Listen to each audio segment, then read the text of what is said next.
Un 22. pantā teikts atmetiet veco dabu.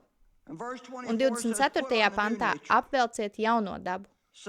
Tātad, būtībā tas nozīmē pārtrauc dzīvot kā agrāk, kā tāds, kas nav glābts, un sāc dzīvot kā kristietis, kas to arī esi.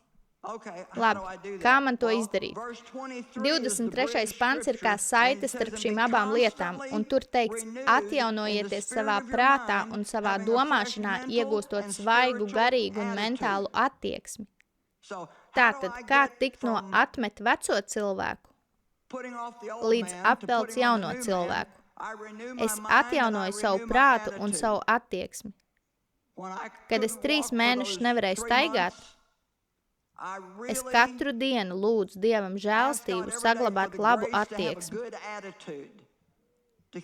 Cik daudziem no jums šodien noderētu attieksmes korekcija?